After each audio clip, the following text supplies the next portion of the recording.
Serial actress Nandini அவர்களோட diary ஒண்ணு இப்போ அவங்களோட குடும்பத்தார்கிட்ட கிடைச்சிருக்கு அப்படின்னும், அதுல இருந்த விஷயங்கள பார்த்து ரொம்பவே எமோஷனல் ஆகியிருக்காங்க அப்படிங்கிற தகவல் தான் சமீபத்தில கிடைச்சிருக்கு.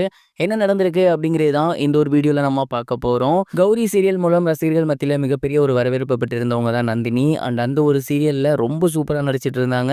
அதற்கு முன்னாடி கன்னடத்துல 2, 3 சீரியல்கள் பண்ணியிருக்காங்க. தொடர்ந்து தமிழ்ல இந்த ஒரு சீரியல் அவங்களுக்கு மிகப்பெரிய ஒரு அங்கீகாரம் கொடுத்திருந்துச்சு. இந்த ஒரு நிலையில சமீபத்தில நந்தினி அவர்கள் விபரீத முடிவு எடுத்திருந்தாங்க அப்படிங்கிற செய்தி வெளியாகி எல்லோருக்குமே மிகப்பெரிய ஒரு அதிர்ச்சியை ஏற்படுத்தி இருந்துச்சு. அவங்க பார்த்தீங்கன்னா ஷூட்டிங்காக ஹைதராபாத் போயிருந்தாங்க.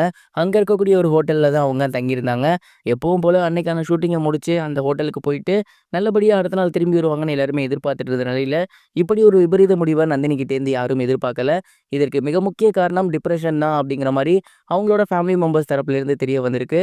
அதாவது அவங்க ஃபேமிலி மெம்பர்ஸ் அவங்களுக்கு மேரேஜ் பண்ண சொல்லி ஃபோர்ஸ் பண்ணியிருக்காங்க. அந்த ஒரு மன அழுத்தத்தில அவங்க இந்த ஒரு முடிவ எடுத்திருக்காங்களாமா. நந்தினி அவர்களோட இறப்புக்கு பின் தொடர்ந்து அவங்கள பத்தின ஏகப்பட்ட செய்திகள் வெளியாகி வந்துட்டு இருக்கு. அந்த வகையில அவங்களோட பெர்சனல் டைரி ஒண்ணு இப்போ அவங்களோட ஃபேமிலி மெம்பர்ஸ் கிட்ட கிடைச்சிருக்காமா. அந்த ஒரு டைரியில பார்த்தீங்கன்னா, சந்தேகத்திற்குரிய வகையில எதுவுமே கிடையாது. முழுக்க முழுக்க அவங்களோட டேட்ஸ் எழுதியிருக்காங்க. அதாவது எந்தெந்த ஷூட்டிங் போகணும், எந்த நாளைக்கு போகணும் அப்படிங்கிறது அவங்களோட அப்பா, அம்மாவ பத்தி எழுதியிருக்காங்க. இந்த மாதிரியான விஷயங்கள் மட்டும் தான் இருந்திருக்கு. அவங்களோட பெர்சனல் லைஃப், அவங்களோட ஃப்ரெண்ட்ஸ், அவங்க எப்படி இந்த ஷூட்டிங்க்கு கலந்துக்கிட்டாங்க, எப்படி இந்த மீடியாவுக்குள்ள வந்தாங்க, இந்த மாதிரியான விஷயங்கள் மட்டும் தான் அந்த ஒரு டைரியில இருந்திருக்கு. போலீஸுமே இந்த ஒரு விஷயத்த ப்ராப்பரா செக் பண்ணி இருந்திருக்காங்க. அந்த ஒரு டைரியில அவங்க அம்மாவ பத்தியும், அப்பாவ பத்தியும் ரொம்பவே எமோஷனலா ஏகப்பட்ட விஷயங்கள் எழுதியிருந்திருக்காங்க. அவங்க அம்மாவ நல்லா பார்த்துக்கணும் அப்படிங்கிற மாரிலாம் நெறைய விஷயங்கள் எழுதியிருந்திருக்காங்க. இப்படிலாம் இருக்கும்போது, ஒரு சின்ன மிஸ் அண்டர்ஸ்டாண்டிங் ஆர் ஒரு டிப்ரஷன்னால இந்த மாதிரி ஒரு பெரிய முடிவு எடுத்தது அப்படிங்கிறது, உண்மையிலேயே அவங்களோட ஃபேமிலி மெம்பர்ஸ்க்கு மிகப்பெரிய ஒரு கலக்கத்தை ஏற்படுத்தியிருக்கு அப்படின்னு தான் சொல்லணும். கண்டிப்பா நந்தினி அவர்களோட இறப்பு அப்படிங்கிறது, அவங்களோட ஃபேமிலி மெம்பர்ஸ்க்கு ஒரு மீளா துயரம் தான். இந்த ஒரு விஷயத்துலேருந்து அவங்க மீண்டு வரணும் அப்படின்னு எல்லா ரசிகர்களுமே தொடர்ந்து அவங்களுக்கு வலியுறுத்தி வந்துட்டு இருக்காங்க. இது ஒரு புறம் இருக்க, தியாகராஜன் குமாரராஜா அவர்களோட சேர்ந்து விஜய் சேதுபதி மீண்டும் ஒரு படத்துல இணைய போறாரு அப்படிங்கிற செய்தி வெளியாகி சோசியல் மீடியால ரொம்பவே வைரலா போய்க்கிட்டு இருக்கு.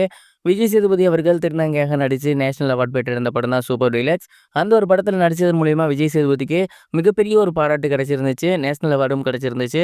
அந்த ஒரு கூட்டணி மறுபடியும் இணையுமா அப்படின்னு எல்லா தரப்பு ரசிகர்களுமே எதிர்பார்த்துக்கிட்டு இருந்தாங்க. ஆனா விஜய் சேதுபதி தொடர்ந்து அடுத்தடுத்த ப்ராஜெக்ட்ஸ்ல போயிட்டு இருந்தாரு. தியாகராஜ குமாரராஜா அவர்கள் தொடர்ந்து அடுத்த ப்ராஜெக்ட் பண்ணாமே அமைதியா இருந்து வந்துட்டு இருந்தாரு. இந்த ஒரு நிலையில இவங்க 2 பேரும் மீண்டும் ஒரு கூட்டணி வைக்க போறாங்க அப்படிங்கிறது தெரிய வந்திருக்கு.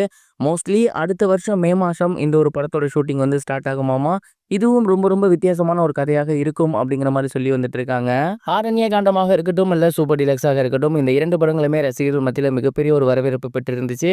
அதுக்கப்புறம் மிகப்பெரிய அளவுல படங்கள் இயக்கல. இந்த ஒரு படம் சூப்பர் ஹிட் ஆகி தொடர்ந்து ஒரு தமிழ் சினிமால நெறைய படங்கள் பண்ணணும் அப்படின்னு நாமளும் தமிழ் ரசிகர் சார்பா கேட்டுக்கலாம்.